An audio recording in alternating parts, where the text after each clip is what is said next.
I'm going to step off the limb now. That's one small step for man.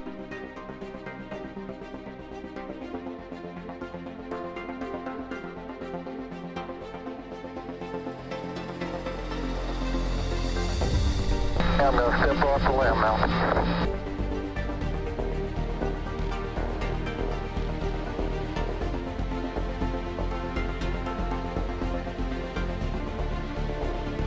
Blue, we're breathing again. Thanks a lot.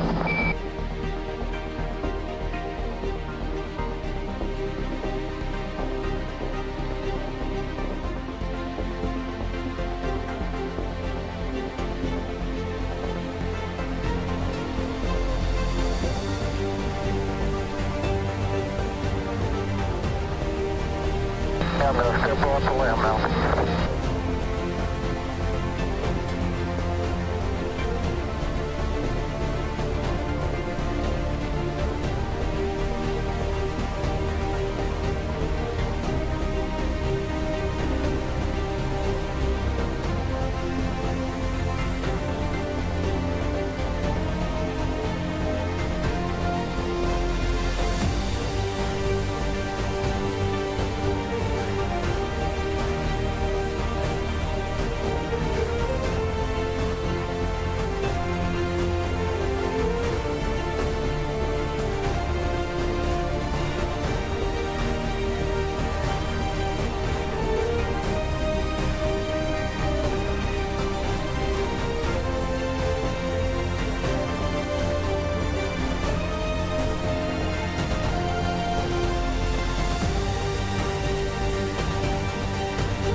I'm going to step off the limb now. That's one small step for man.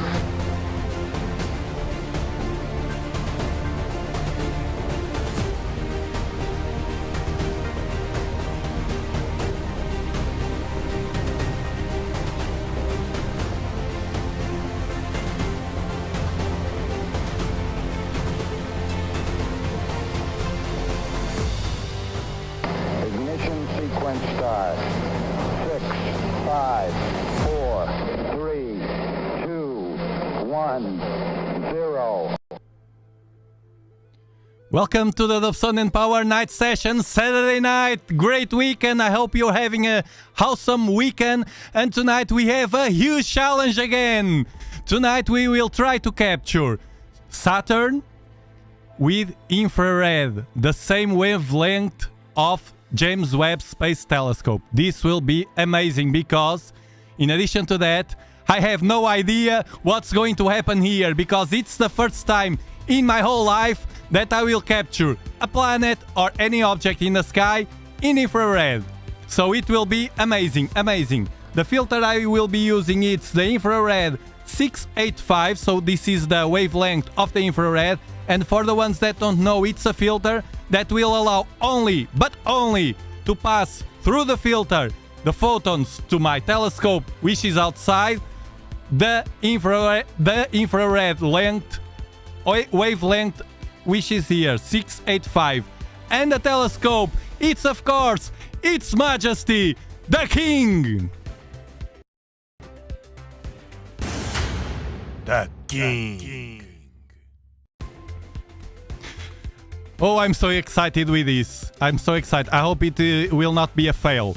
I hope, I just hope. I just know that I have everything settled up. Oh, I love at the end of the afternoon with the sun placing down in the horizon to place my Dobsonian, my 12-inch Dobsonian outside to check the collimation, to acclimate, everything settled up. I love it, I love it, I love it. Listen to some music in the background. Wonderful. The weather is great here. It's summer again all this week. The problem we have, and we have also tonight, it's the moon. The moon is getting brighter. We will have supermoon. We will have a supermoon, and I have something very interesting to show you in the night of the supermoon. You will like a lot, and I will be covering it, of course, next weekend. And tonight the moon is at 63% of brightness.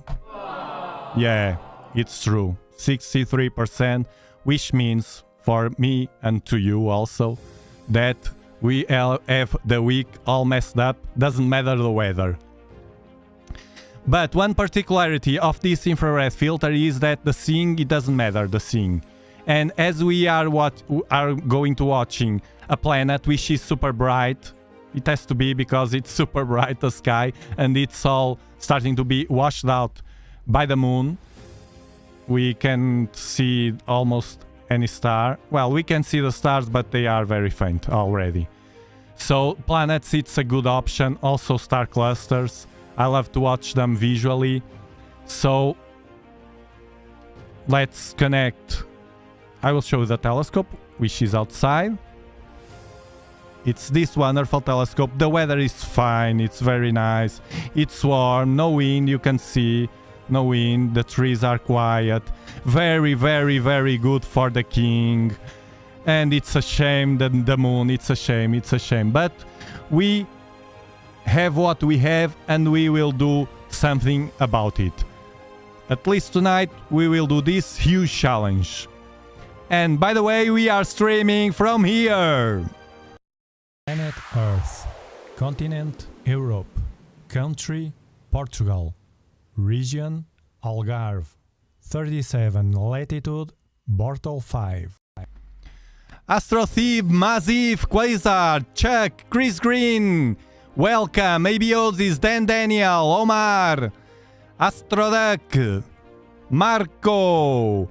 Yes, Astroduck, we will be covering this huge event, which will be the solar eclipse 2023 from here, and it will be an unique covering of the event. I'm pretty sure that we will not see anything like that all over the internet. Well, it can be a fail, it doesn't matter, but if it succeeds, it will add even more powerful feelings to that event and to that live stream. Stay tuned because it will be very, very interesting. I don't want to spoil it right now, but some of you here know already what's going to happen. I'm talking about the members, because the members of this channel only pay 99 cents a month. You can become an exclusive member of this channel and have access to unique information, content and features. Be one of the pillars of this channel and help to support this project. And I don't want to spoil another thing, but soon, hopefully very soon, I will have a nice surprise to you that are member of this wonderful community. Okay, let's connect Sharp Cap. I'm so excited with this. And that's about that. Let me tell you something. It doesn't matter if you don't have any telescope. It doesn't matter if you just do visual observations. It doesn't matter if you are crazy about astrophotography and doesn't care about anything else. It doesn't matter. What matters is I'm the guy. I'm the guy that put you in contact with the universe. With what? With this. Dobsonian power. Of course, of course.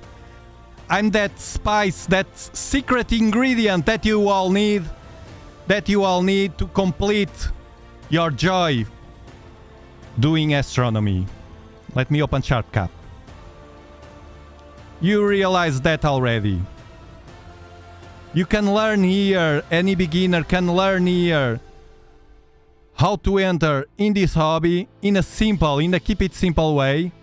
But then, after you learn everything and be a master, better than me, which is not hard, then what you get from here, the value that you get from this channel, is all about that. It's the good feeling we have here, this excitement, this joy to watch the sky. So, this is with I will show you. This will be very hard again. This is with the Televu 4X PowerMate. This is huge magnification because my telescope right now, the 12-inch Dobsonian, which has 1500 millimeters focal length, now it's at 6000 millimeters at f20. That's not this. f20. I'm talking about the king. The king. In case you forgot. Thank you, Chris, for being your favorite channel. We are small, we could not be the best ones, but we are different, we are unique. That's for sure. It will be hard to find someone so crazy as I am with telescopes. Well, especially Dobsonians. Okay, the camera is connected and I can see anything. Anything! This deserves tension here because I will be outside right now. Oof, I'm so excited with this. I love, you see, with a small thing, we see, which is a cheap, it's this. It's a very cheap infrared filter. I may call the party. Our party. Now this will be hard because, as you know, it should be a bit out of focus, near focus, because I almost didn't touch anything, but I had to take off the camera to insert a filter. The filter I'm using, it's an 1 1/4 filter, but it doesn't matter because with a simple adapter you can fit the filter there. You know. I know you know.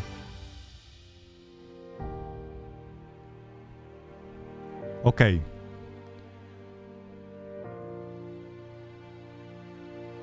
So let's do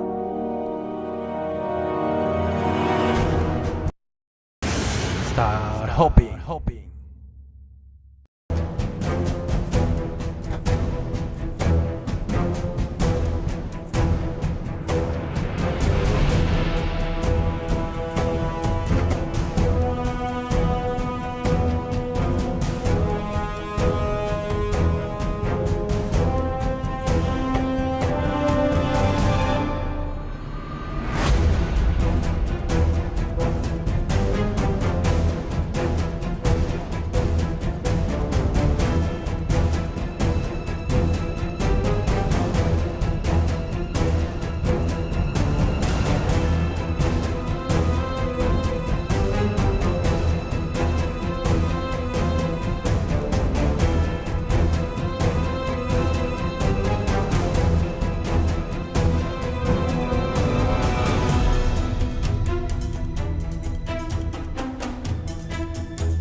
Oh, I see a donut. I will take the chance.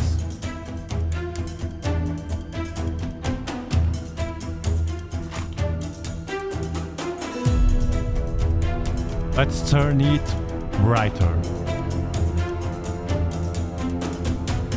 Focus. All right. There we go.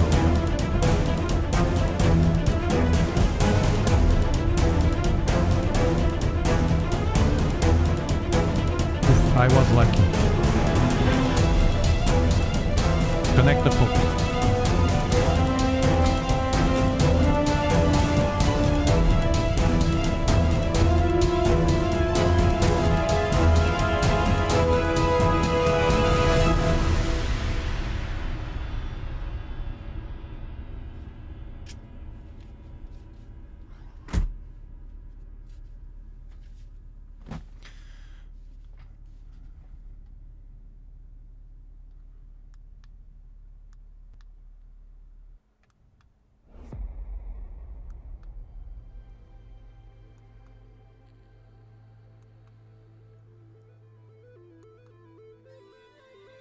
should be a star. This is at 4x magnification. Oh, it's not working. Oh no. I can't go any further. I will have to pull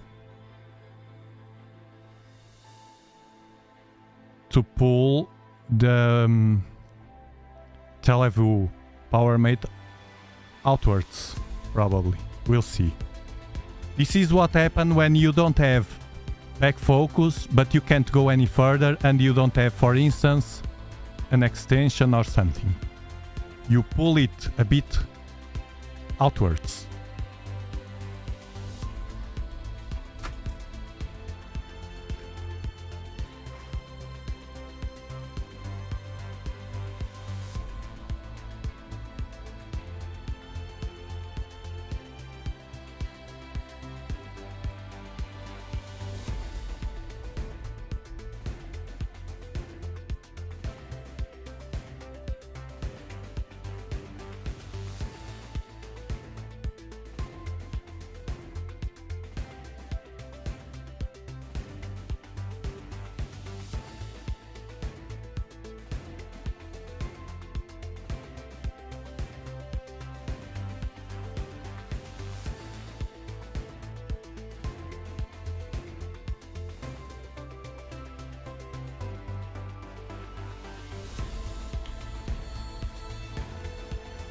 No, it's the opposite. I have to go inwards. Now what?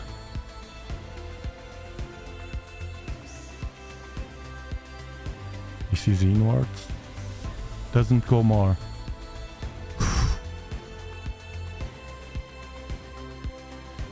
No, it goes. Okay, okay. Okay, we got it. I didn't have to move the power mate.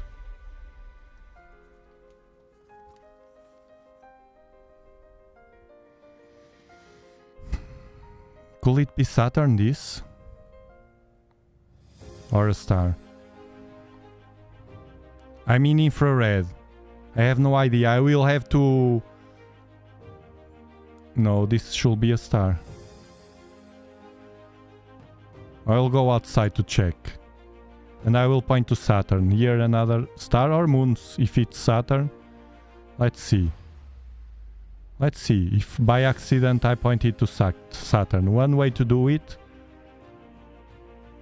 Lower the exposure.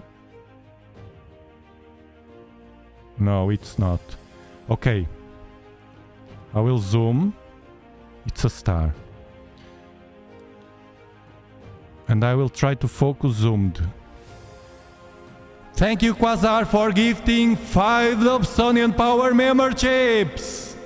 Marco, Sean, Steven, Rita, and RC Deb, you are now members of the Dobsonian Power community. Thank you. Thank you. Okay, now I will point to Saturn. Now I will point to Saturn. I think it's more or less focused that it doesn't matter because we want to go to Saturn.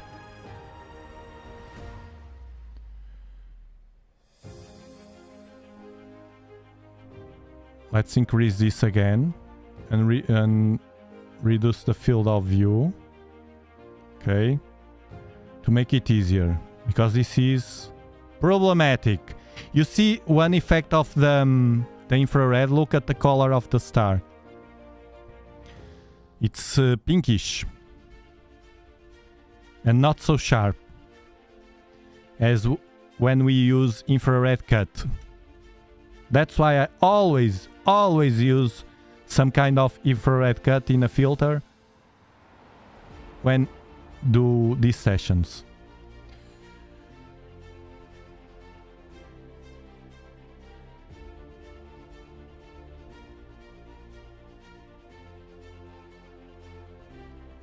Okay, let's try to find Saturn.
Oof.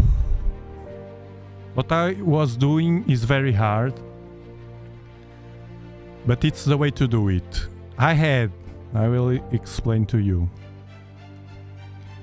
I had completely off. I had completely off the Telrad finder and the finder scope. Well, not completely, but they were off. So that means they didn't do nothing to help me. And as I had Saturn already in the field of view, even that it was at the corner, I was trying to adjust the same position at the top in the Telrad and in the finder scope, which means I was not aligning the finder scope at the center of the planet there, outside, but I placed the planet a bit to the top to match what I had in the screen, and then with the finder scope was easier to check the movement, because this is a large telescope, the 12-inch, very heavy, and any movement that I do, even a soft movement, moves a lot. Well, let's try. See what happened. I'm curious. This is with infrared filter. We are watching in infrared wavelength.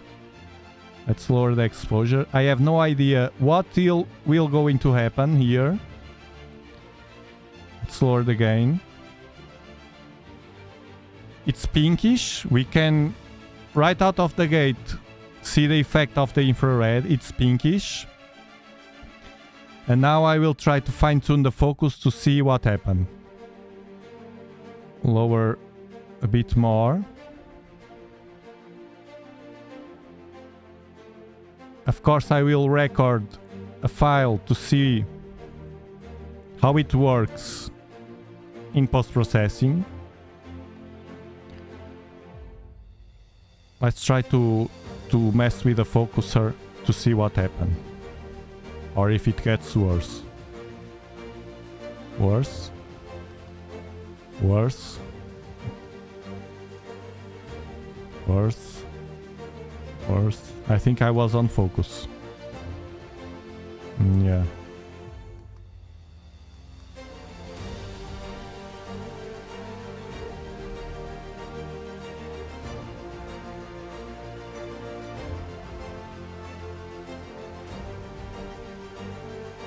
It's too pinkish. It's infrared.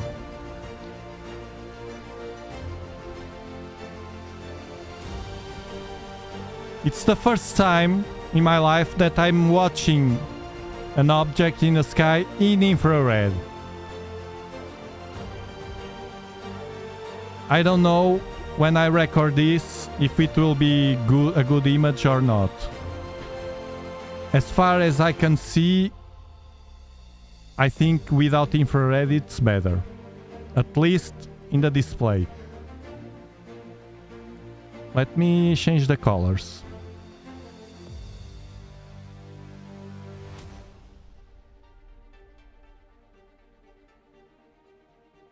Because it was with the color display colors to a regular observation.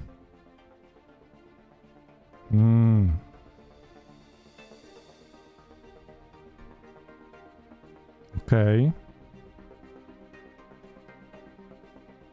It's better.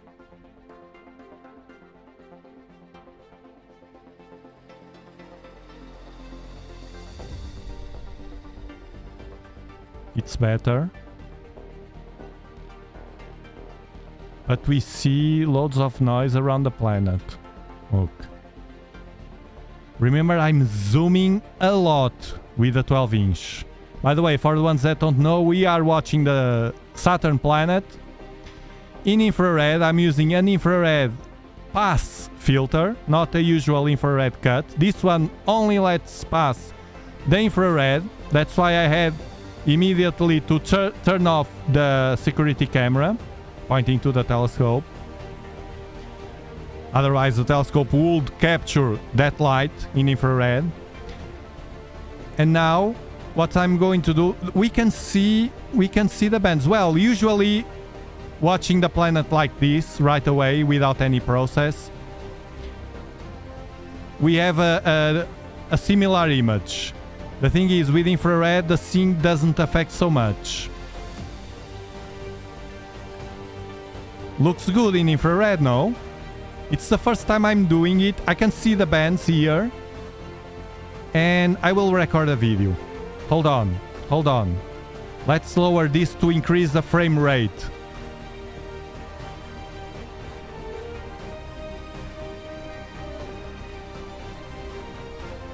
Here. Okay. Let's move it. The planet. Wrong arrow. Okay, come on. Come to me, Saturn. Come to the Godfather. I'm trying to centering it with these small arrows at the right. This is very hard. They are so small. And now I will reduce even more this. Oof. 800 by 600. And now...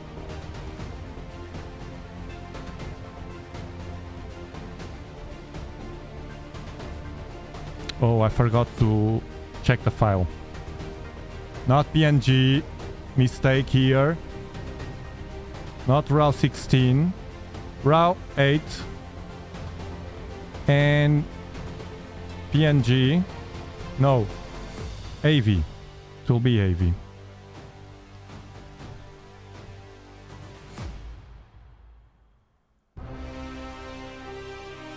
Center it again. And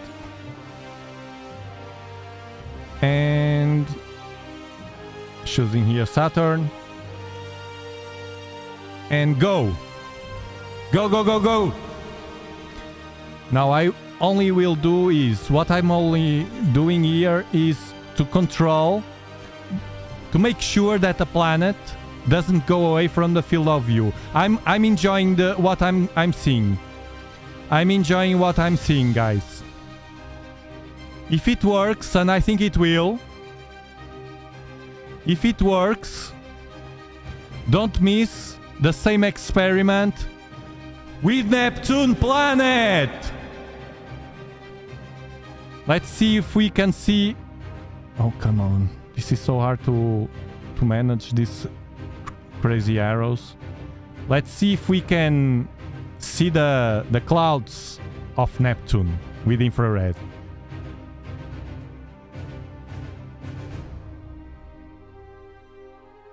I think I will do that during the week because the weather will be fine and we will have the moon super bright. We will be streaming the supermoon event on Friday.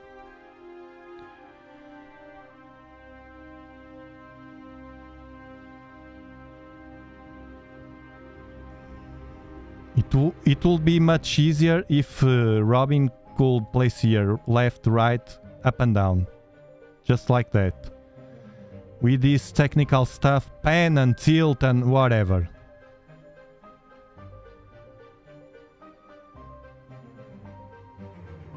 I asked him to improve, to make it simple, to turn the user interface like something that we could configure for our needs over this one, because many things that are here I don't use. But he doesn't want to do that.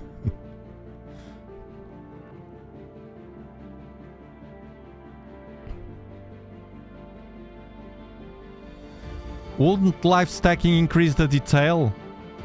I never try. Well, without in a regular session, Astroman. In a regular session with a regular filter, no. But I don't want to lie to you. It's the first time that I do something in infrared. Like James Webb. Actually, the image that you saw on a thumbnail of this live stream It's the image from James Webb. Oh, this is... I will zoom for you to watch better, sorry.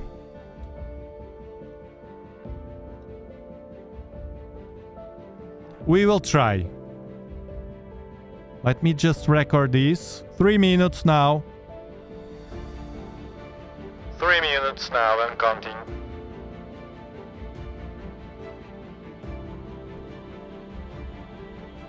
$3.10. We will go until around 5 minutes. Maximum.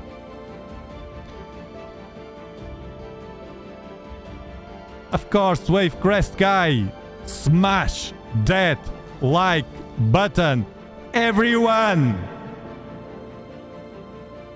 I said everyone. Oh, it's running away. Come on, no, no, no, no, no, no, no, no, no, no. No, pan, tilt, pan. Come on, this is awful. Pan. I have to move it to the right. I have to think. Okay, it's on pan, and then in the down arrow. Won't be easy, something like this, the arrows that we have here. 1, 2, 3, 4. Left, right, up and down. Life is simple. Humans complicated. And now pan to the right is... to the left it's up. Okay. I have to think. Come on.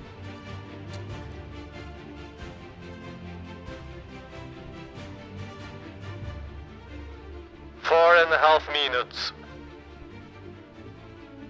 We will do the 5 minutes. Come on again. And then they are super small, the arrows.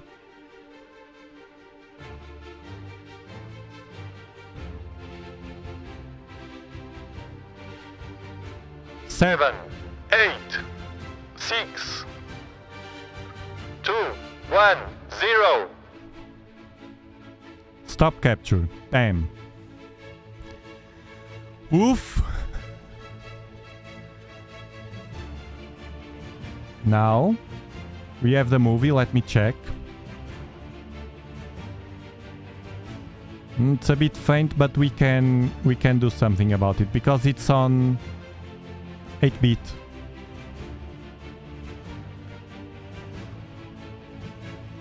Just as a matter of, well, just in case, RGB.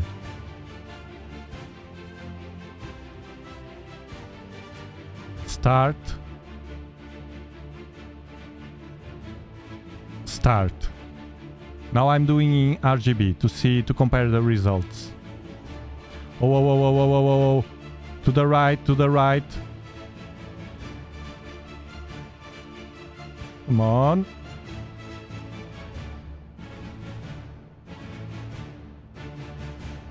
Thank you, Chris Green, for your super chat. Super shot.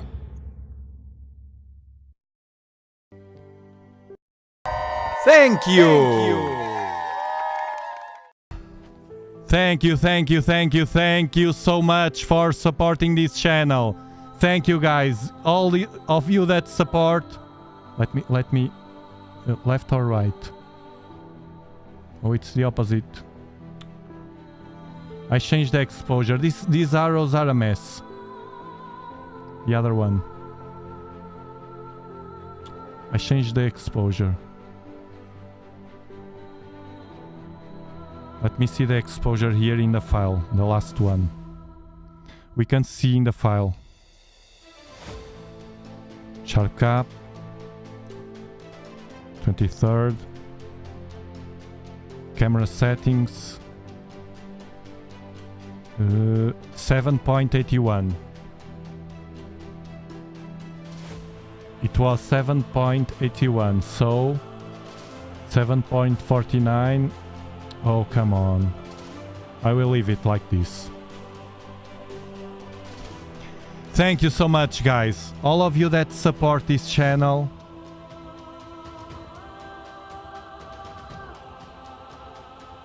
Down.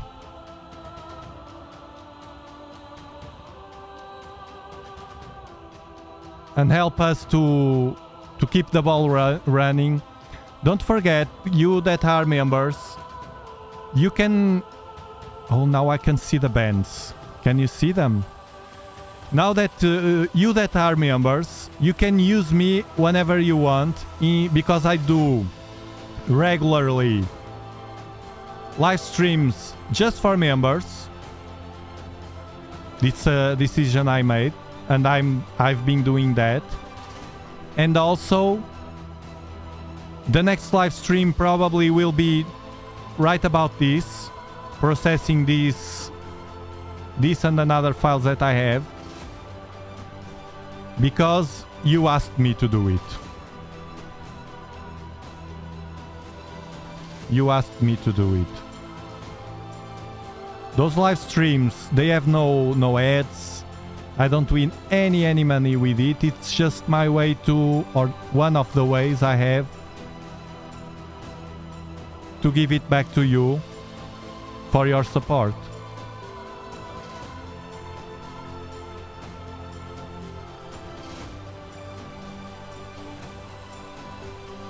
Thank you, Chris. Thank you. Look, people...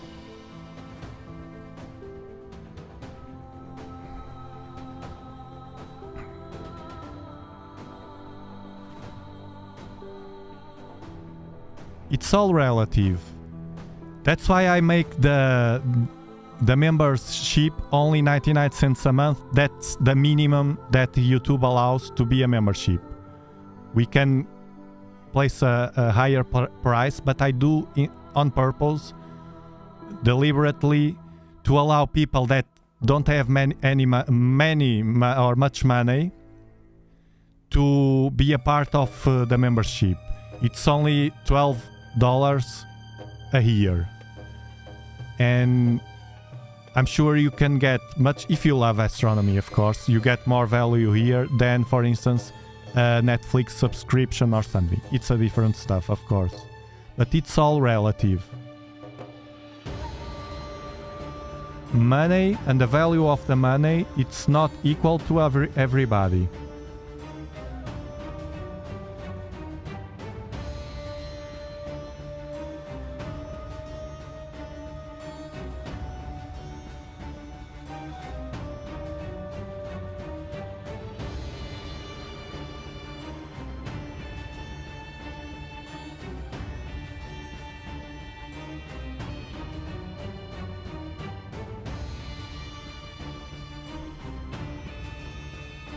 Three, two, one, zero.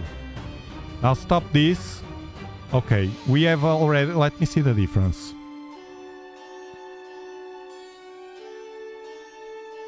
Seems worse. Well, we'll see in that live stream. We will process both files. It's supposed to be better. The 8-bit here at the right, we have the color space. RAW 8. It was the previous one. It's supposed to be better. And we also have here RAW 16, but then you can't record an AV file. You will have to record a SER file, and according to some people, it's not worth it with this camera to use the RAW 16 for planets only. Let me do the auto... How it's the region of interest. Okay, this is the real image. Welcome. Welcome, Randall Smith, to the community of membership of this Dobsonian Power channel. Thank you.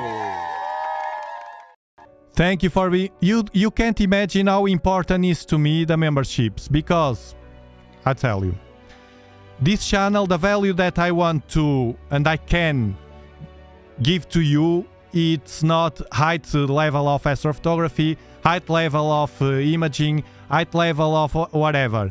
The value I can give to you is this passion that I have to use the Dobsonians and the things that I do to improve them.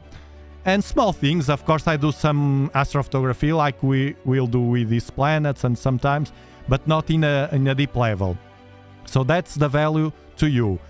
And that passion I can transmit you better, showing me as I am, genuine.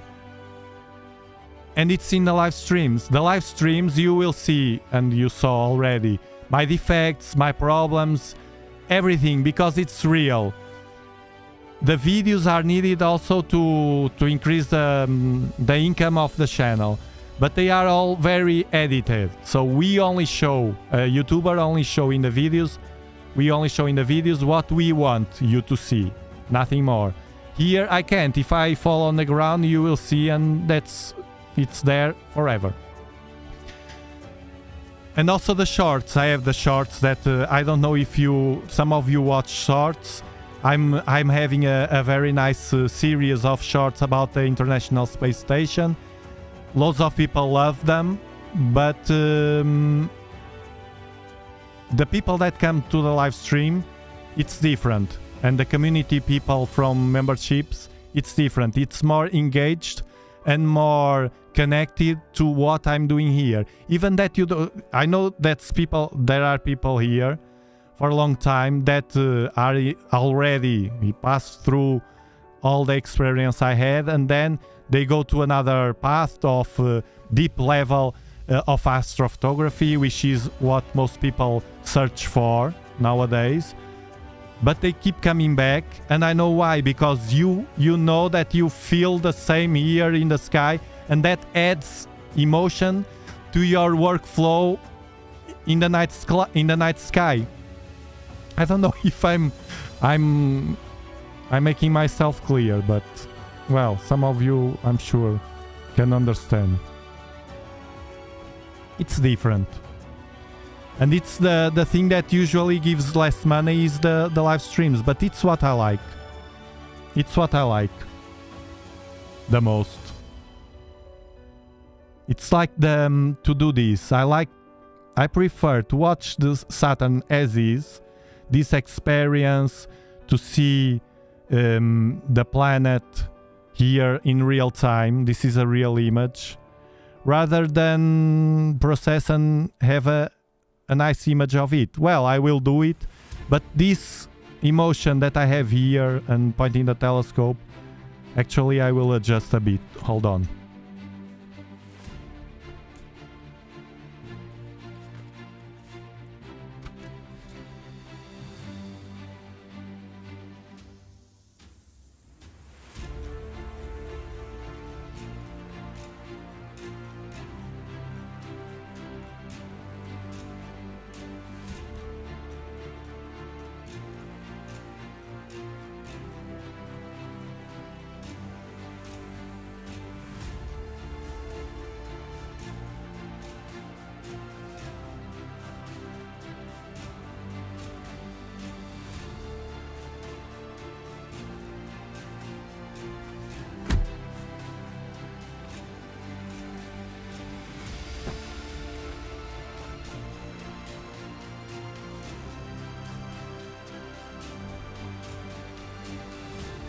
This that we have here, this live view, it's natural. I don't know how to explain this. It's natural.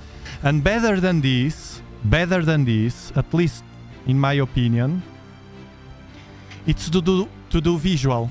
But the problem is I thought a lot in that, but I have no way to show you on camera, in a live stream, a visual observation. I can't, because it's my eyes that are watching. It's not a camera. Here I can show you. But visually I have even more feelings about the objects. They are even better than this, super sharp, etc. But I can't. I wish I could do something about it, but I can't. Because visual, it's super cool to do. Super cool. I will never left behind visual observations. And I advise you to do the same. Even you that are now deeply in astrophotography, don't sometimes once in a while do some visual. Go outside, feel the sky, where the constellations are. It's so cool, so cool. It's so good to... I don't have that level yet, but I will have in the future, because there are too many objects that I can see, stars, constellations. But it's very, very nice to go outside. I have that level already, to go outside and watch the sky wherever I am in the planet. Well, in the northern hemisphere. To go outside, watch the sky and identify in a glance the constellations. Not all, but almost all. It's very, very nice. And the objects, the planets, immediately. And even an higher level, to understand, to watch the sky and understand, like you are watching virtual reality, to watch the movement of the sky, just watching to the sky. I don't know if you know what I mean. You watch, some of you might know. You go outside, you watch the sky, you see, okay, this is this and that, and then you kind of imagine how the Earth is moving and everything around. It's amazing. It's the way that I used to enjoy deeply the night sky. Look, it's like when, imagine, and nowadays happens a lot, then you go on a trip to a place a beautiful place that you don't know, with friends or family. You go, I don't know, pick a place, doesn't matter, to Hawaii, that we have here, people from Hawaii. You go to Hawaii, and it's a beautiful place, and then you pass all the time taking selfies and pictures while the things happen. If you take only 1 or 2 pictures, okay, for the record, but if you pass the time taking pictures, you will not enjoy so deeply what you are living there, experiencing. I don't know, you go to Africa and to Egypt to watch the pyramids, and if you pass half of the time with taking pictures, you will not enjoy so deeply the things that you are experiencing. And if you notice, at least it happens to me, I don't know to you, I have a cloud where I place all the pictures, and I don't take too many pictures. They are full of pictures. Pictures from me, from my wife, and from my kids that both also take pictures of everything and record movies. And nobody goes there to watch that pictures again. It's like a library that we all have, just for and thousands of pictures. Those pictures, to watch them all, we couldn't. It will be all day. One thing that I do is some of them, that's why we don't need too much, I have them rolling in an inexpensive, I don't know the name, it's like a frame that we have, like a tablet, and they are always rolling there. Bam, bam, bam, bam. So this, to say to you that the experience with the sky is the same to me. I prefer to go deeply outside, even outside. If I could have a good sound, everything outside, I would be outside, except in the cold winter.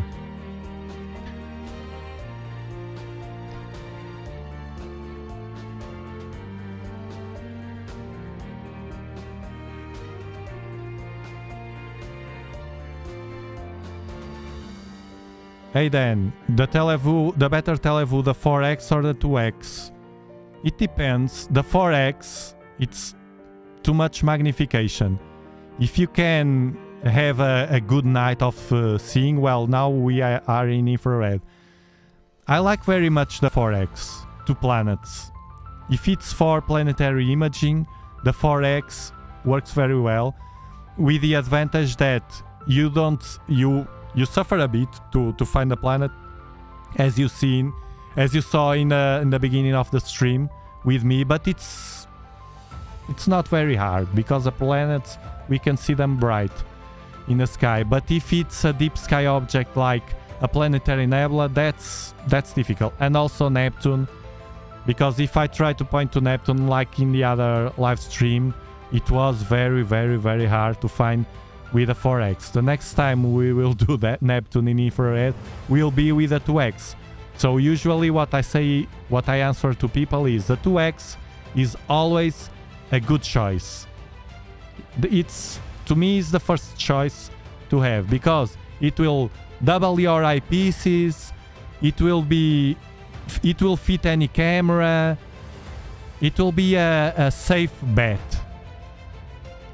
The 4x, it will magnify a lot, as you can see, and even for visual, you can use the Televu 4x for visual, and it's amazing.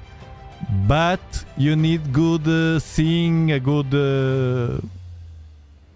sky that night to have a good experience. So I would say that the 4x, it's another step following the purchase of the 2x. 2x first. I have them all. 2x, 3x, 4x. 3x it will be a nice... I'm waiting for a 3x right now. I will spoil it. I have two things. One is I'm keeping it secret because I don't know if it will work. It's a simple tool, a cheap tool, but it will... I never saw anyone doing that, and I bought it because of the Virtuoso, this telescope that I have here, a beginner telescope. It has a 1 1/4. I'm waiting for a 3x 1 1/4 inch. I purchased it for the Virtuoso. The 3x, I bet it's the best choice for the Virtuoso. And another thing, it will be a great experiment. If it works, it will serve also the other telescopes, but it's for the Virtuoso that I did that. You will understand when I received it. But the 3x, I bought it. My sponsor didn't have that Barlow. I wanted that Barlow. When I want something, I'm not waiting for anybody, for any company to give me. I have to pay, I pay. And my wife asked me, my birthday was on 14 September, and she asked me then, what do you want? Something for your telescope or something? I don't know. I don't need anything now, but I will think about it. And then I thought and the Barlow, the 3x Barlow, a good 3x Barlow from Explore Scientific, I purchased it to the Virtuoso. Because the 3x that I have here, it works in the Virtuoso, but the quality of the lens, it's not so good as the Explore Scientific. That is on Amazon. By the way, I have the link already on my webpage, dobsonianpower.com. Get free resources and links to the gear I use at dobsonianpower.com.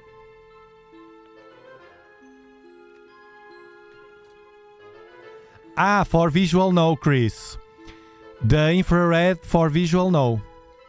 Because we can't see the infrared wavelength. This filter is only for imaging.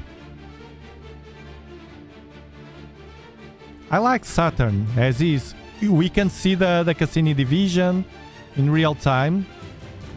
I like this filter. We will do Jupiter also, not now because it's still low.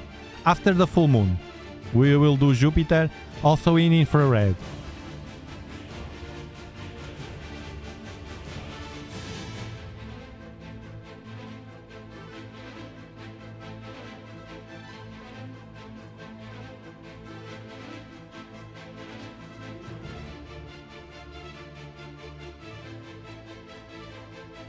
My telescope, Anderson Bueno.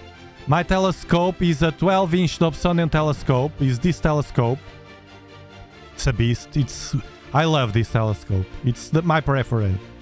And to track the sky, because you see that Saturn is always there, I use an equatorial platform, which is this instrument that tracks the sky. Now it should be ending, and when it ends, it stops and the planet will run away. Then I reset. I push a button and I reset it. It's super simple to use. It just plays there. I love this setup. We place this setup outside, and then I feel that safety, that comfort of knowing that I will do the live stream, and the chances of failing with a telescope are low. We have the challenge. That's a high level challenge, but I don't have to worry about the telescope is not going to work or something. Small tweaks. I had the tail rod and the finder scope were not fine-tuned. I did it on the fly, and it's very easy. I recommend you to do that during the night. Usually people recommend beginners to do during the day. No, I recommend to do during the night. We are owls. We work during the night, and you get used to that. If you learn, it's like the babies that learn the words, bad words, not bad words, the words saying in bad pronounced, like some adults like to do to the kids instead of speaking normally. It's worse because they get that when they grow, and it's harder then.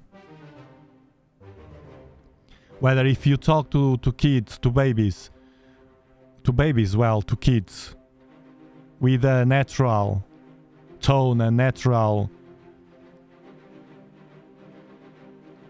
pronouncement and grammar, they will learn faster, because they learn faster than us. Instead of doing like talking like that, you know, it's the same with a tail rod.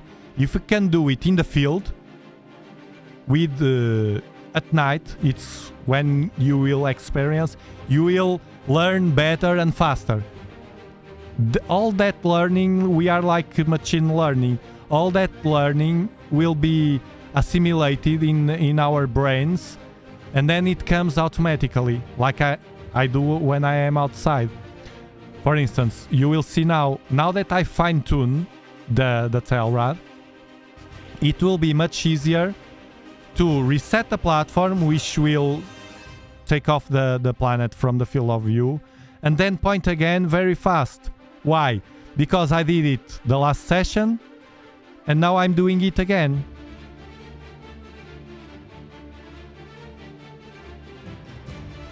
So my brain, I knew that already, but now practicing twice, it will be fast, you will see.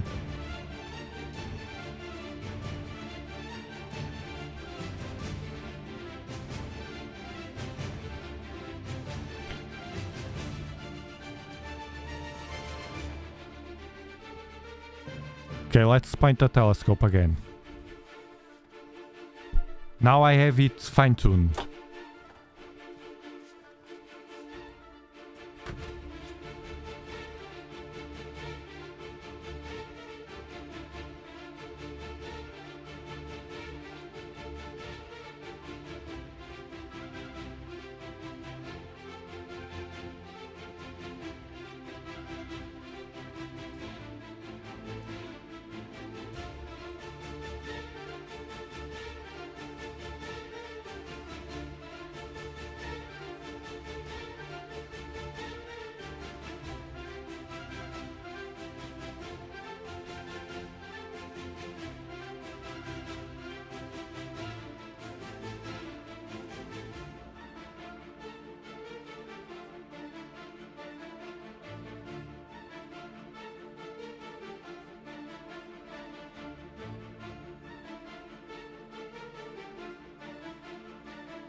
See, much easier. Much easier. Let me see your questions. Anderson, we only speak in English, but I will answer your question in English. But remember that I'm working in 2 other channels. Dobsonian Power Brazil, which is in Portuguese, and Dobsonian Power en Español, which is in Spanish. So the ones that speak that language or have a hard time understanding English, subscribe there, because all my videos, I'm translating all my videos to those languages to spread everything.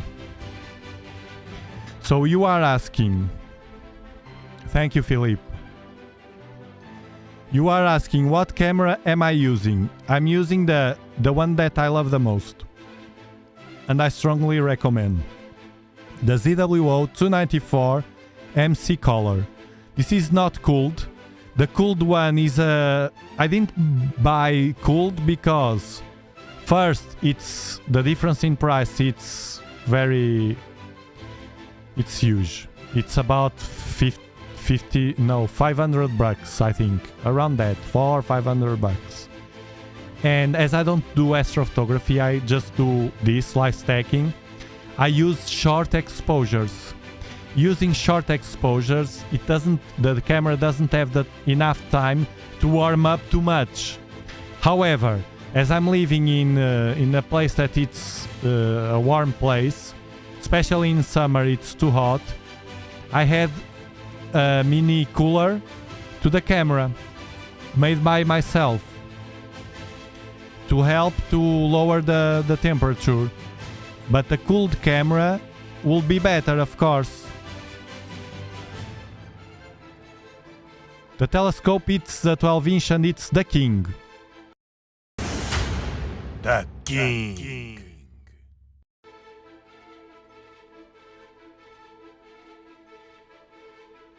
Okay, Lubo, you accidentally tried.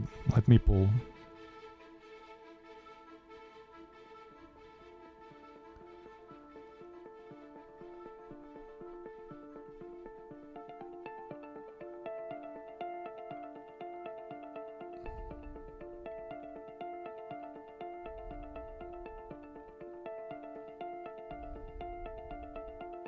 Hey, Samir.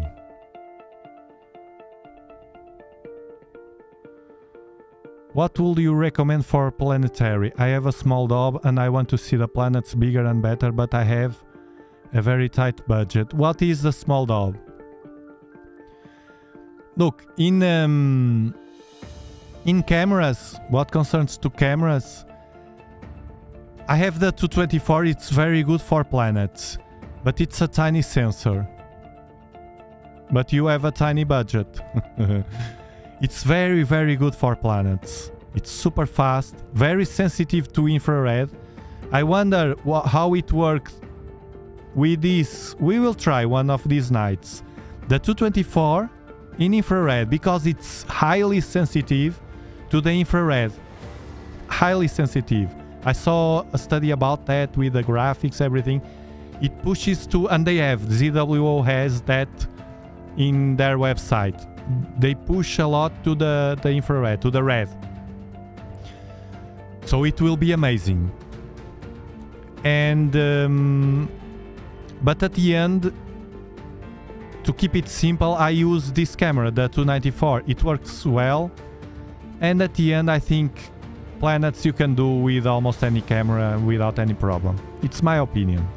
Others will say to you that you should use a planetary camera to have faster frame rates. I'm doing like this, and I have the best pictures I have actually are with this camera.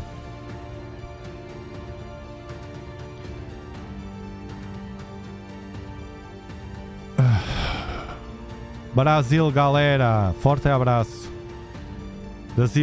You don't stop. Okay, let's do it.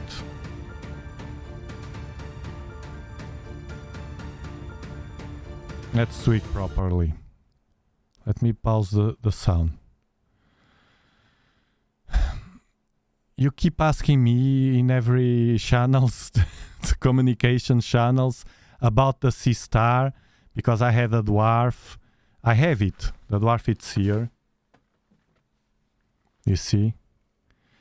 And you keep asking me about the ZWO, the sea star. Well, the Dwarf Lab, some months ago, when they had only the prototypes of the dwarf, they contacted me for me to review, to make a video about the dwarf, and they sent me the dwarf.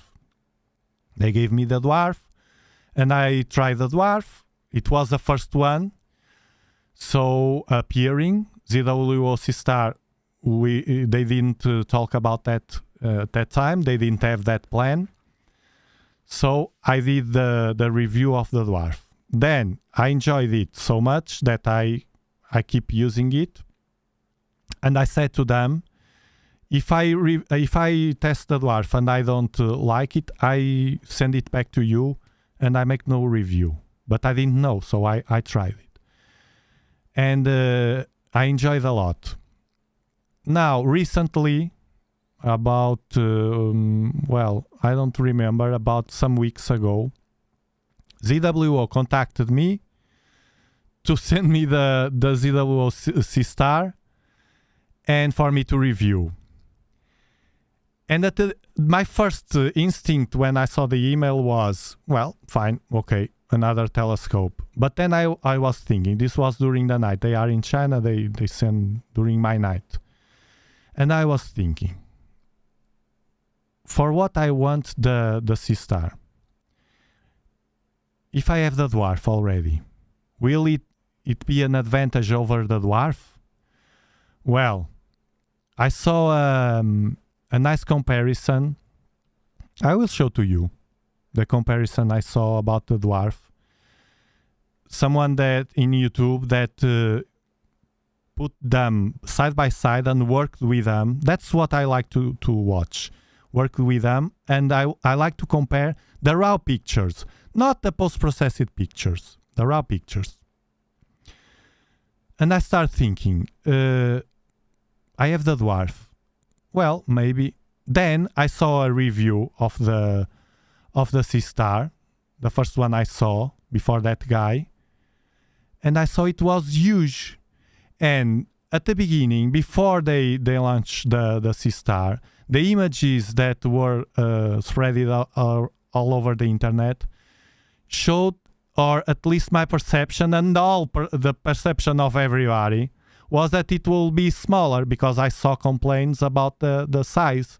Well, it's bigger than expected, and it was. And when I saw that size, I thought, no. For what I want, that size of a small telescope, to have one more telescope here, and if I have the dwarf, which is much smaller. You see? This is much smaller and very easy, almost in a pocket. But you can put it in a purse, whatever. Then I thought, no, how can I review something that I will not feel? I can't lie. If I lie, you notice, because I'm very expressive. I couldn't be a poker player. I'm very expressive and I can't lie.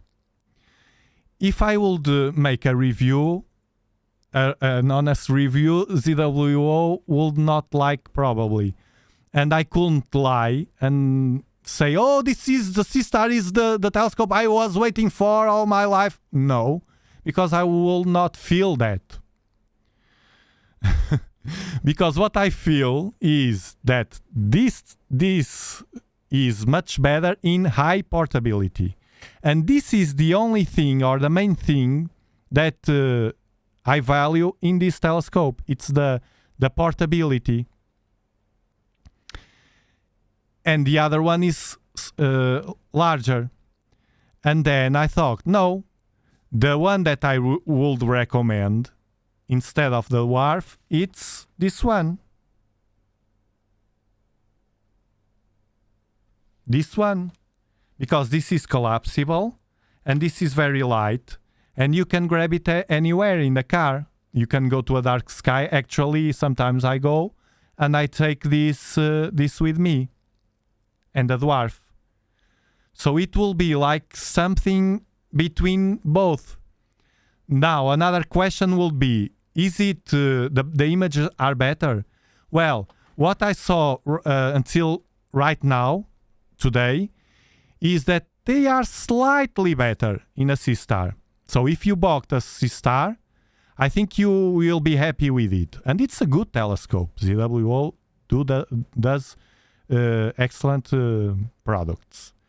But if you are wondering between the dwarf and the C-star, what I recommend is for you to think the goals. It's to portability, because this one is much more portable. If it's not so important the height portability of the dwarf, I suggest this one, because with this one, the 6-inch, you have a professional telescope. It smash any one of those smart telescopes, anyone. Besides the smart telescopes, you can't do planets with them. With this you do. And much more, much more. Of course, this has the same price, the Virtuoso, but you have to buy a camera. It's the trade-off. You have to buy a camera to fit a Virtuoso, but cameras from $200, like the 224 and up. So what I recommend, what I truly believe is height portability, dwarf. I can't take this on a plane. Or on a bicycle.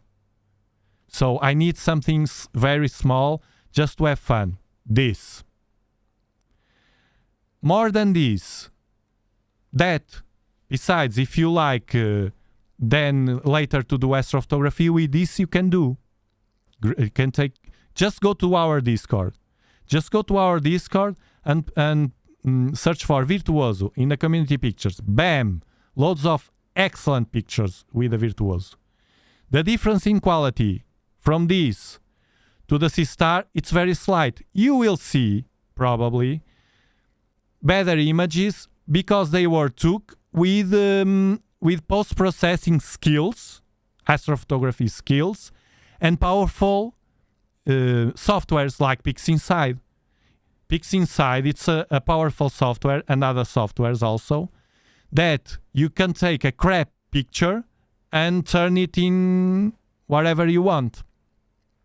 That's the trick of the astrophotographers. So, and the art they have doing that. Virtuoso, it's the best one. Dwarf, if you need height portability. Will I lose money not accepting to review the ZWO Star? Yes. Loads of money? Yes. For sure. 100%.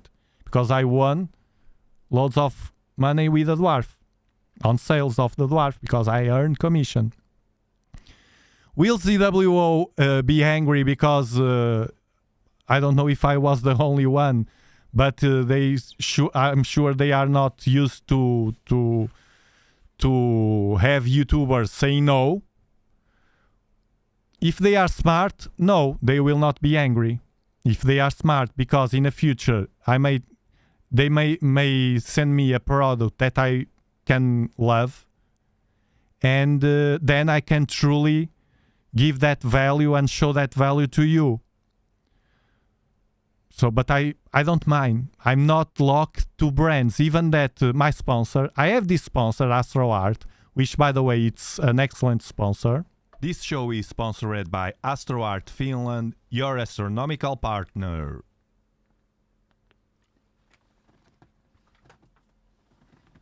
I have this sponsor, AstroArt, because I like them. They don't push me to sell anything. Sometimes they say, Tiago, do you want me to send me this? And sometimes I say, no, don't send me that. That's crap.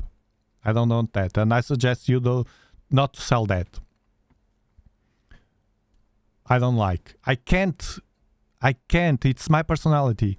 I can't do a review of something, telling you something that I don't really believe.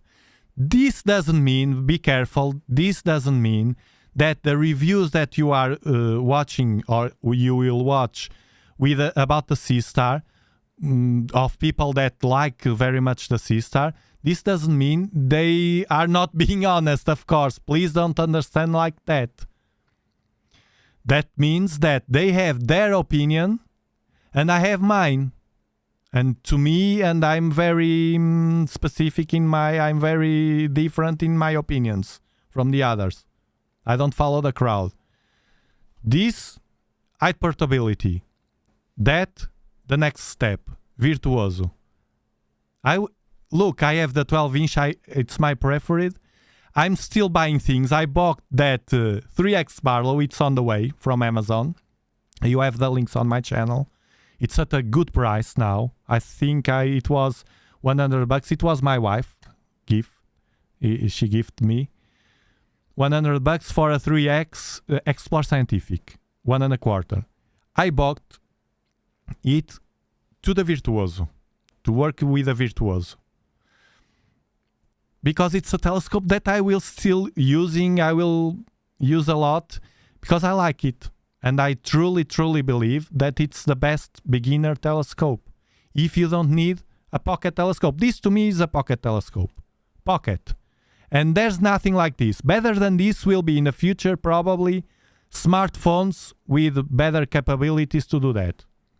And this has a disadvantage. All of these kind of telescopes, the smart telescopes, you can't do visual. And visual is very important for your knowledge of the sky, for your involvement with astronomy, and for your soul. I think I will have to place this on a video because many people ask me about the Sea Star. They want to know my opinion, but it's that. It's not that it's a good product. It has a nice interface, while Dwarf it's still fine-tuning. They have now new features, but Sea Star already has one of that features, which is the catalog, well organized. Small and light telescope, smart telescope. And then think with me, these kind of telescopes, the smart telescopes, any of them, to me, even for you that like astrophotography or want to go through that path, are very weak. All of your work will be, you will see the reviews, 90% will be about software, post-processment. Let me show you that guy. Let me show you that guy because it's very interesting. I saved here somewhere. Let me show you. I think it's this one. No, this one is mine. Where is it? I will show you because I don't know the guy. I don't even remember the name, but I will tell you. Well, I did. I will show you. And you'll see the conclusion. Sea Star versus Dwarf. Let me see what was the... Here, Scott Castro Photography. It's this one. Look.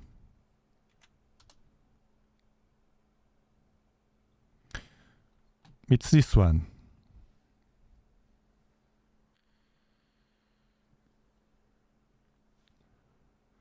This is the ads.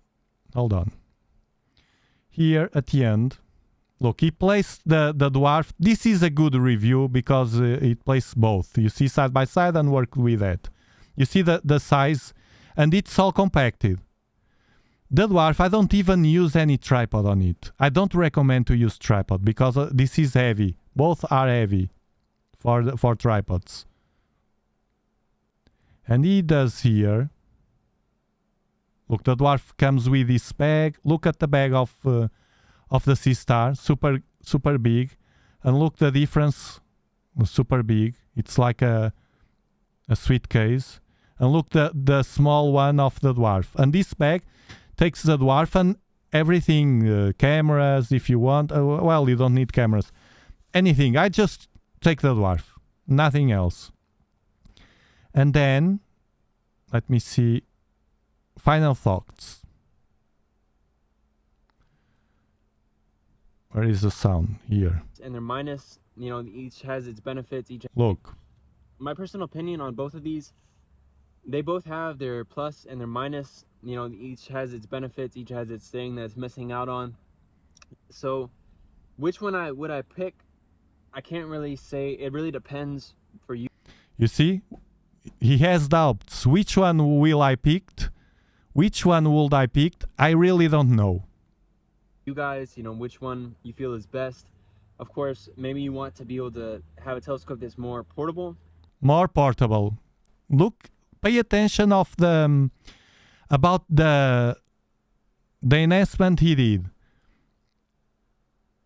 Portability. If you want a telescope more the same as I did, you see, the same as I thought.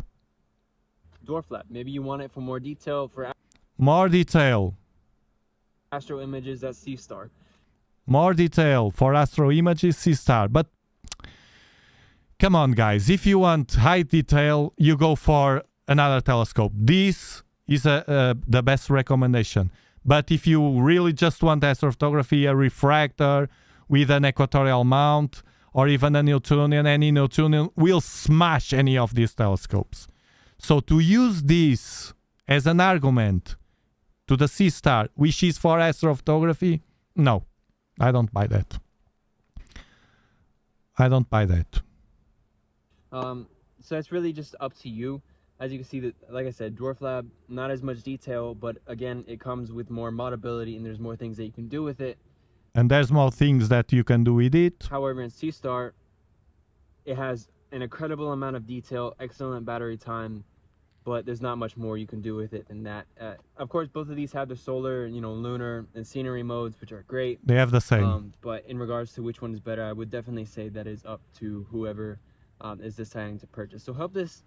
You see, he couldn't, at the end of this video, the name should be Scott.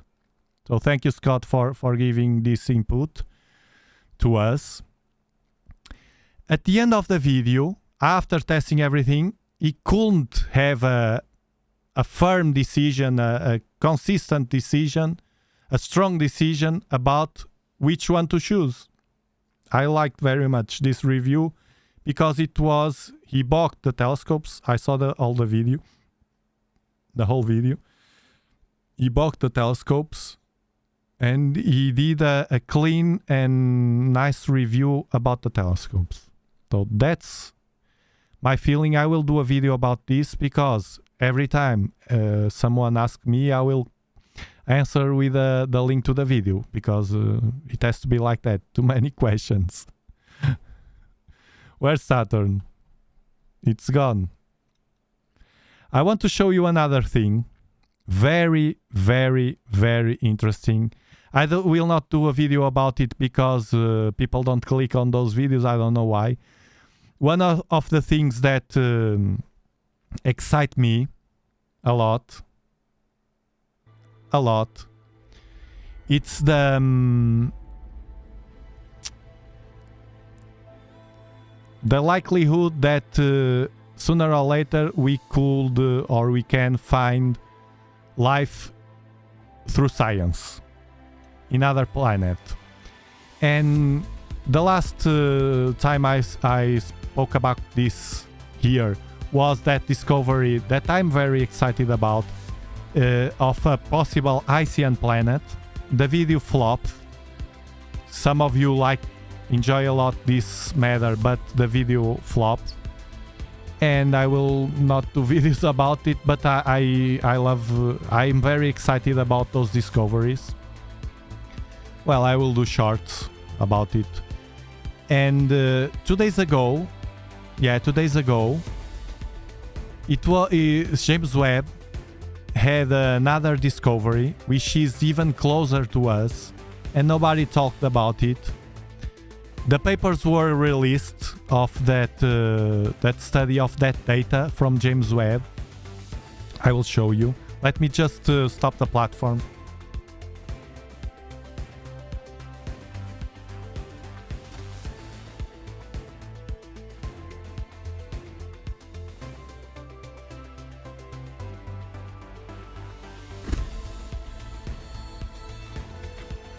This is very interesting. Nobody is talking about it. I don't know why, but it's what it is. It is what it is.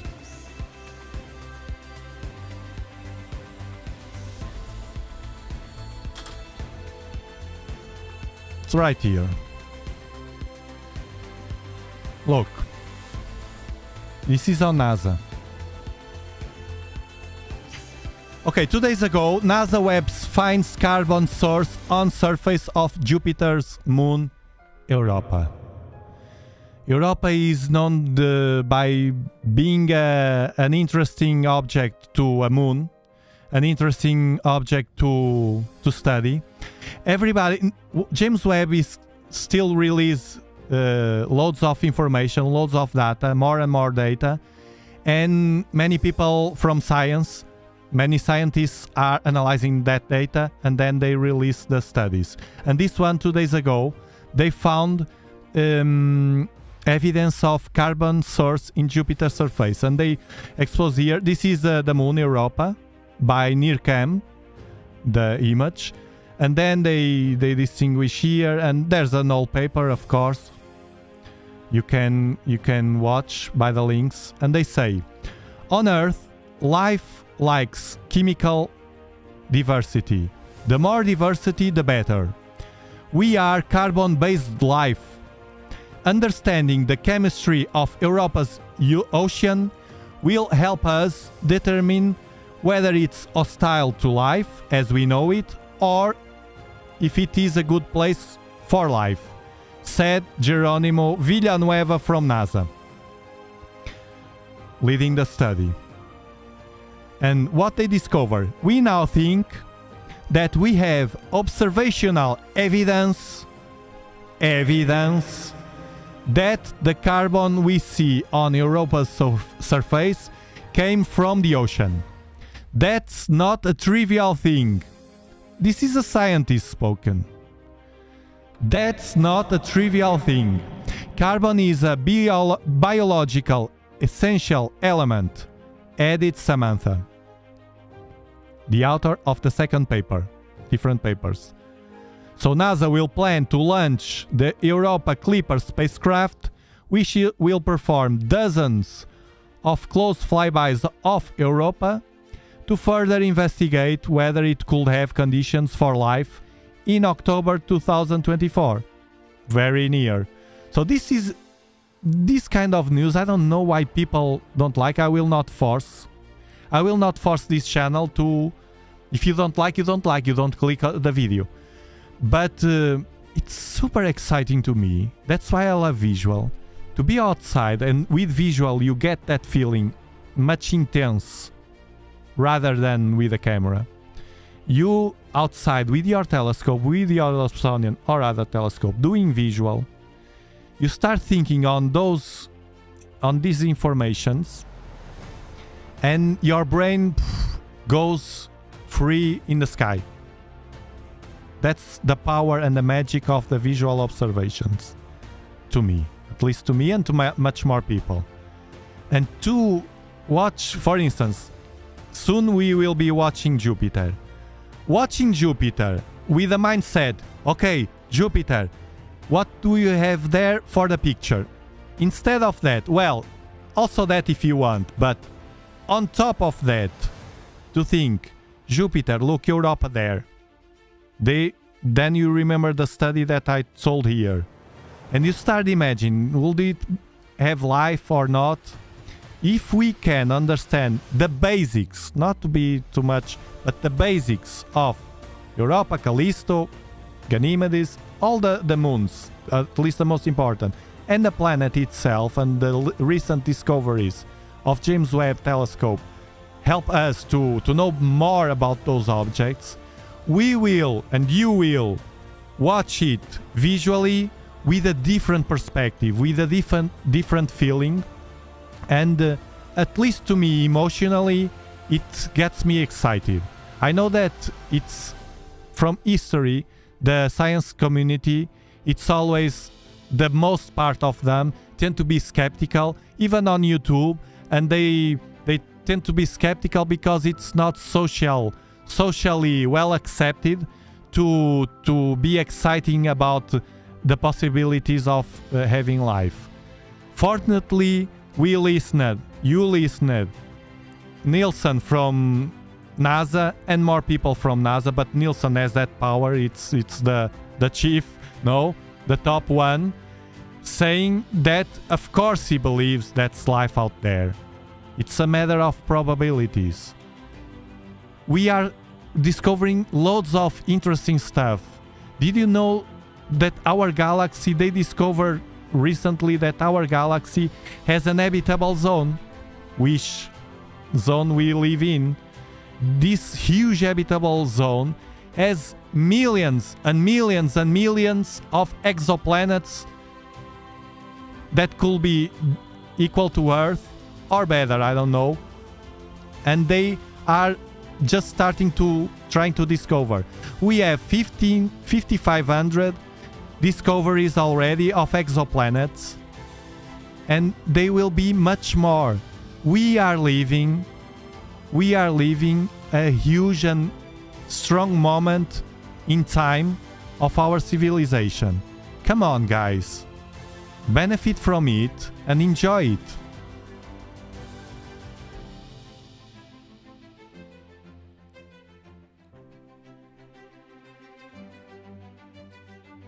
Thanks, TKO.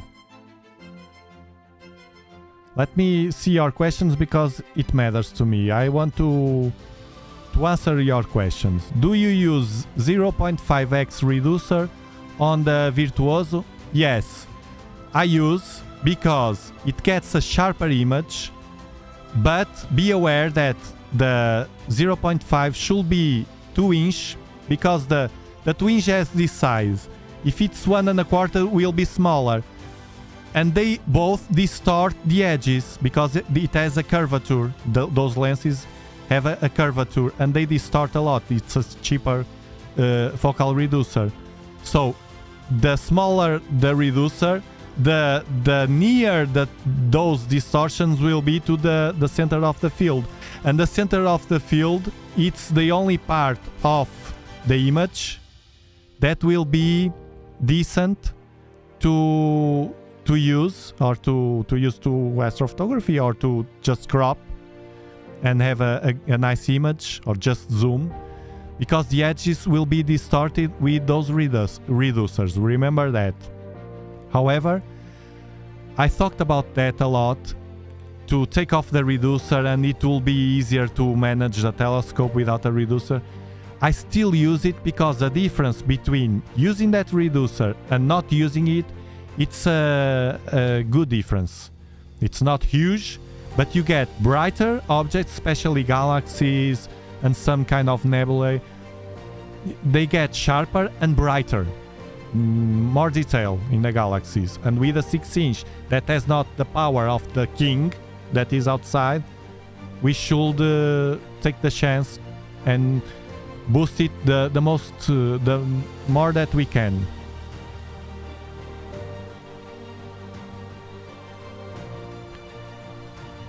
Okay, Lobo, it's a good product.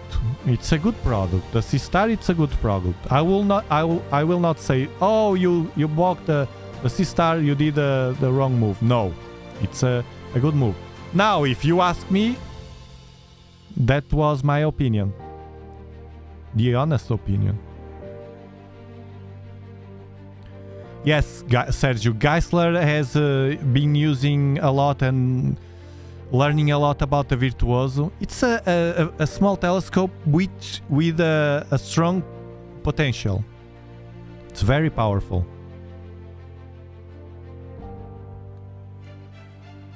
And even for visual, with 25mm, it's very sharp.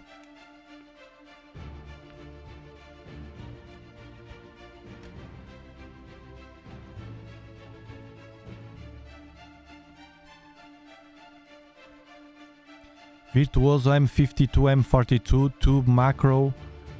I don't know what this is, Fredlight. It's a super focus.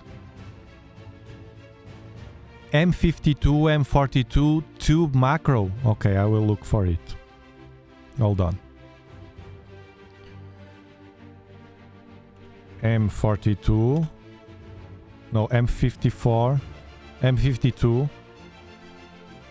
M42. Tube. Macro. 25 by 55. Let's see what happened.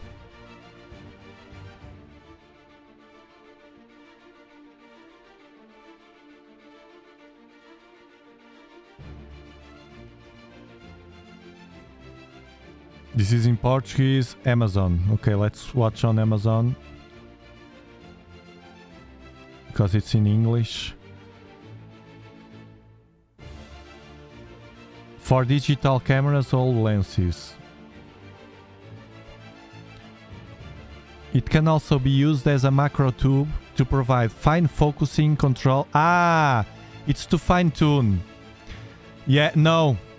There's even better than this, but this could be better than the ones that I saw because of the size. Let me see the size. 15 by 5 by 10 centimeters.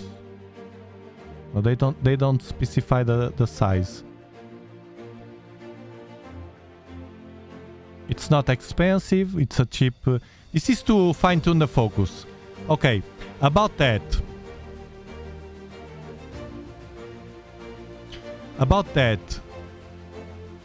Soon I will receive a tool to the Virtuoso to help. I don't want to spoil it because I don't know if it will work. I never saw anybody doing it. To help me and you eventually in that focusing workflow. Let me try and then show you. It's better to show you. The problem with those tools to fine-tune to focus better is that they add space, and that's the problem. If you use with a Virtuoso, this telescope behind me, a focal reducer, you will lower these sliders by this size, a size of a finger almost. Yeah, a size of a finger, you see? Which means a lot of size, but it's enough and it's within the threshold. You will not lose light to the secondary mirror because of that. But there will be a point where if you pull the sliders too much down, the cone, it's a matter of thinking, the cone will be higher, the light, the distance to the secondary, and it will be a time that the secondary can't receive all the light from the cone. There will be light photons that will bump in the primary, go up, and some of them will come back to the sky, to the same place millions of light years from here. So we don't want to send them back. We want to capture all the photons that we can and optimize our setups. Adding space, it's a problem. If you don't use a focal reducer, it will not be a problem, because the space that I use to move the sliders down, I only use this space because of the focal reducer. If I don't use any focal reducer, and if I use, for instance, a barrel, we'll do the opposite. We'll go towards, up, outwards from the focuser, so no problem with that. So that kind of instruments to fine-tune has Tim, our member, also purchased a focuser from SV Boni, an helicoidal, small and cute and very comfortable to play with, to focus the Virtuoso, but has that problem. But Tim doesn't use the focal reducer. I don't want to give up from the focal reducer because of the quality of the pictures, you see. But the tool I will try might benefit a virtuoso in that workflow even with a focal reducer, and in addition to that can be useful also in the Dobs, the other Dobs I have. I will show you. It's a super focus. Okay, but the thing is the same, the purpose.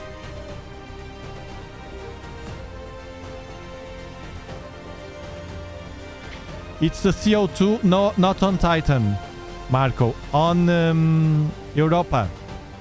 They discovered 2 days ago, they discovered CO2, evidence of CO2 in Europa from the ocean.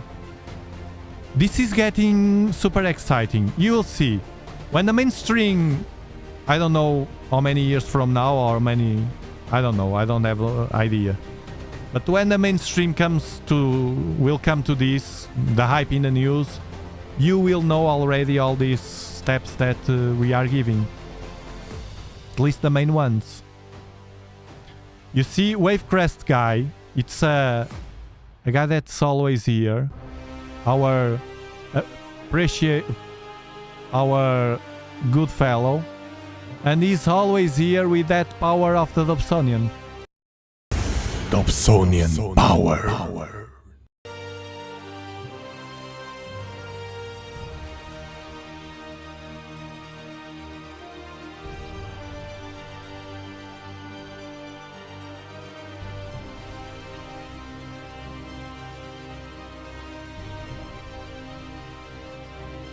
It's only a matter of time and we will find life. Oh, thank God someone thinks like me. I know most of you think. But I think that there is more than we can ever imagine. Yeah, and we don't know. How we think about the universe is just starting, Eddie. Spot on, Eddie. I always believe that there's things that we will discover that we just don't... Our brain can't know, can't think about it. It's not on our DNA, on our history.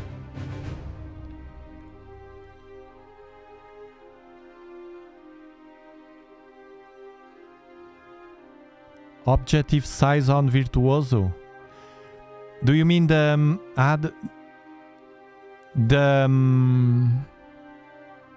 focuser? It's 1 1/4. The focuser, it's the bad part, the worst part of this telescope. But I can use it very well. I found a way to use it very well.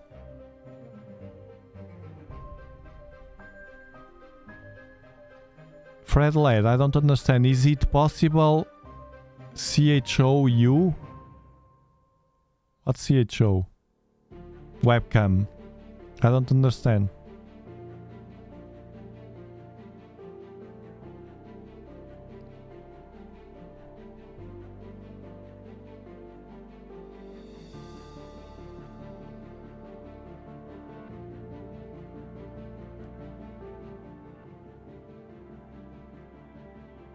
The main mirror.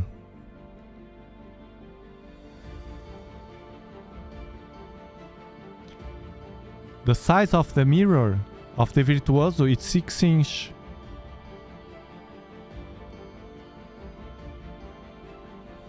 What do you mean, Fred? I don't understand. The webcam live what?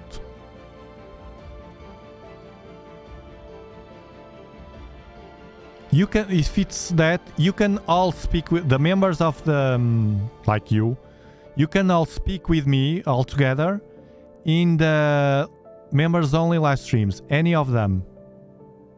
Because we are in a more private environment. If it's that, I don't understand very well what you are. Webcam, live.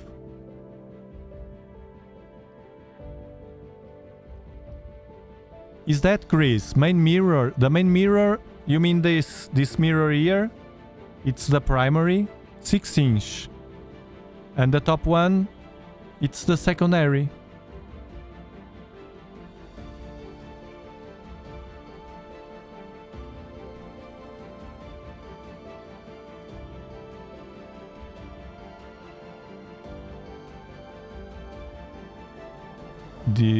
The main mirror size on the Virtuoso. It's you mean the primary mirror size. It's 6 inches powerful. Look, 6 inch and up is better.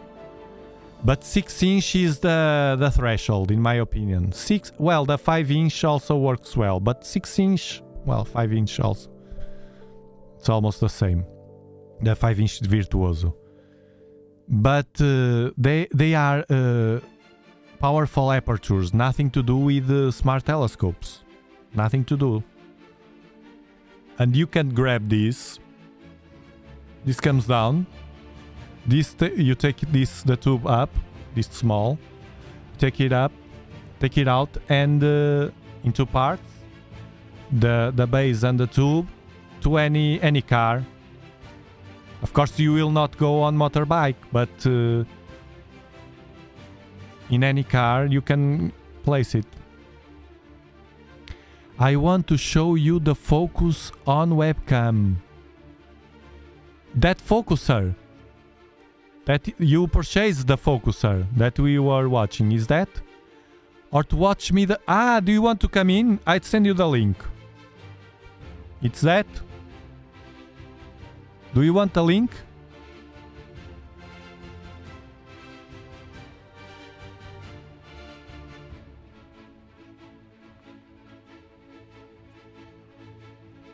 Hold on, I send you a link.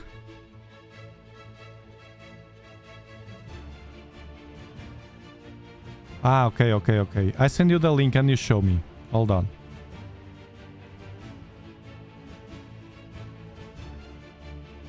Just click on the link and share the screen and this link.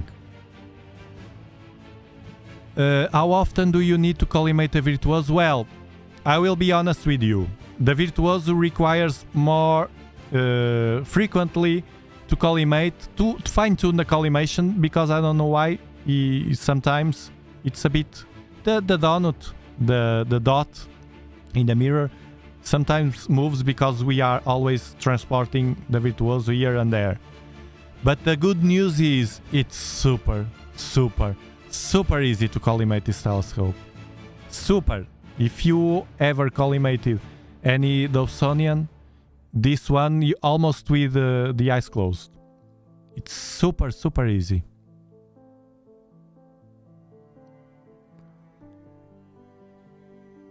No, you have to click on the link Fred LED and choose the camera.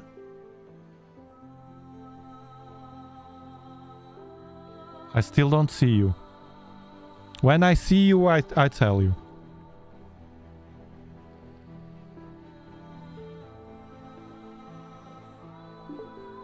Oh, you're there. Okay, hold on. Let me see. Okay.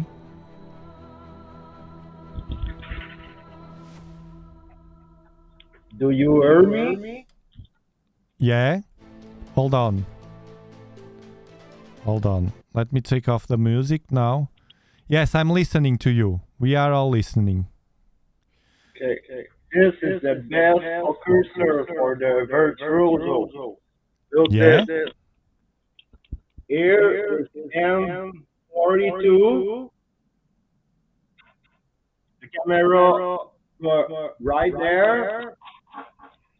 And you move like that. It's excellent. Yeah, I know.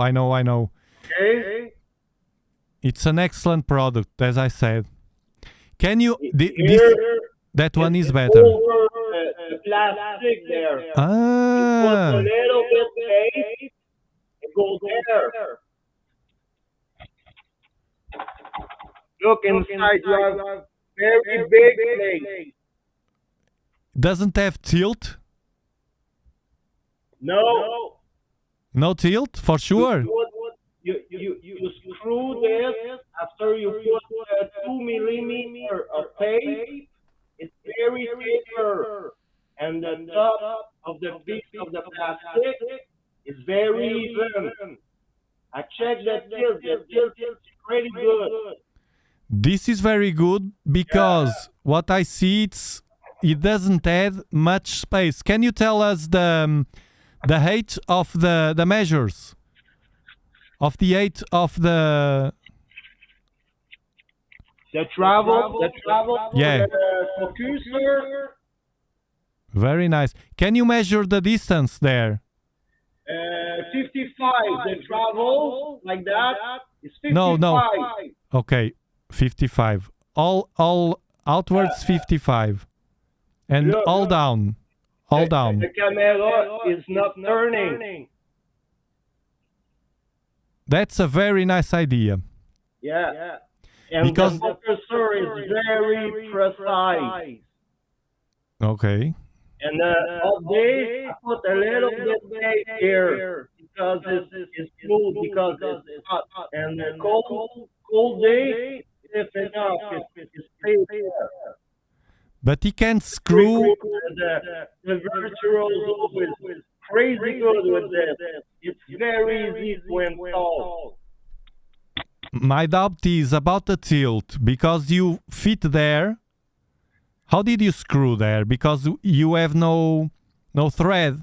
I show you. Give me 2 seconds. I remove this. Okay.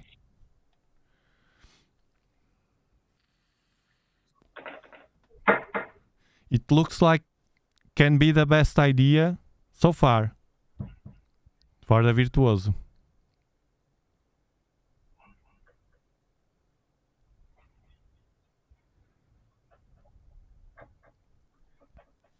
I'm curious about it.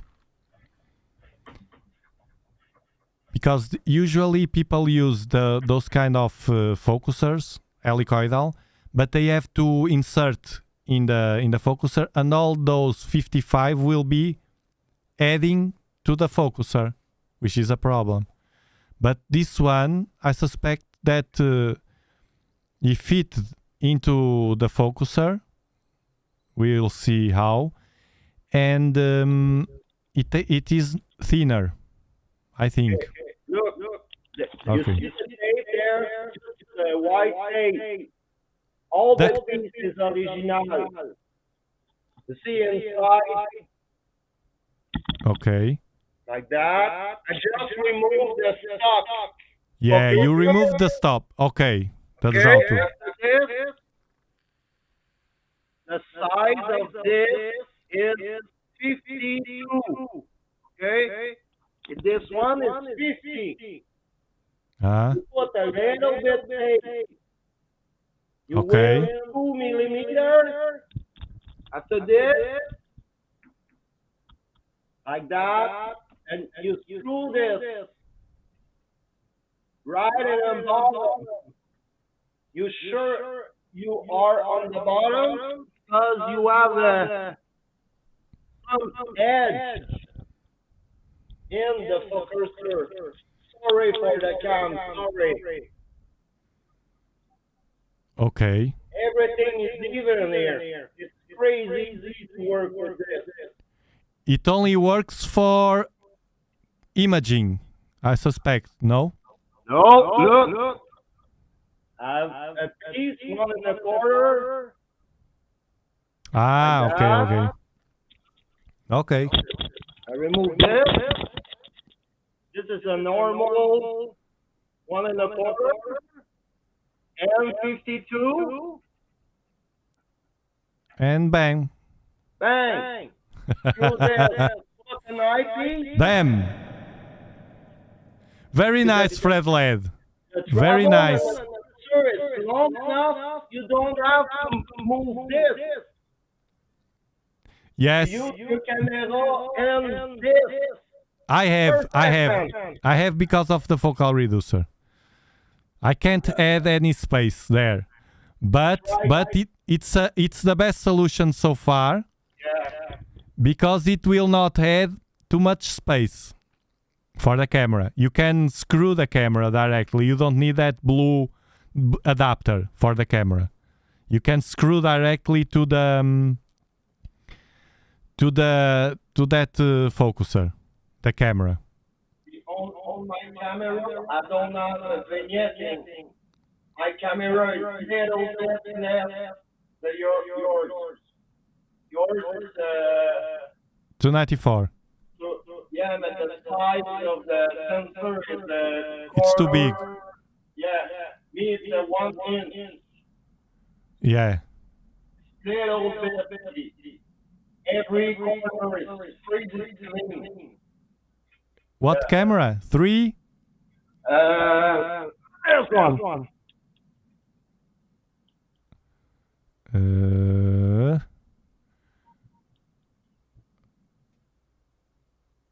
Okay, one. 1A3. Okay. AZ1A3. It's opposite. Using a binding to. Are using binding to fit the size of the. And that's a very cheap option. It's not expensive. 25 bucks, 30 bucks, something like that. Yes. You should post a picture on Discord. With a name. Okay. Virtual is so Okay. good, and the focuser is pretty crap. Okay, thank you, Fred Led, for being here. Another time to go, I like TikTok with you for the go-to. My go-to is not on, not the other one, Stellarium and Stellarium. Sharkat. I control my virtual soul with Sharkat. I play so with Sharkat remove the With Sharp Cap. Yeah. We talk about that in the members only live stream, okay? I'll show you another thing. You know What? the legs? Yeah. Look, I change the legs. The legs are possible to reach more. Like that. That's very nice. That's very nice. That's very nice. Good, I will benefit from it. I will benefit from it. Okay. Thank you, Fred Led, for sharing that with us. Thank you. Have a great weekend. I will take you off now. Bye-bye. And guys, thank you very much for being here. It was a very nice. Please, Fred Led, show us on Discord, post the pictures there, because I'm sure many people can benefit. It's a super inexpensive tool, so it will be great for people to do it. Bye bye, people. Have a great weekend.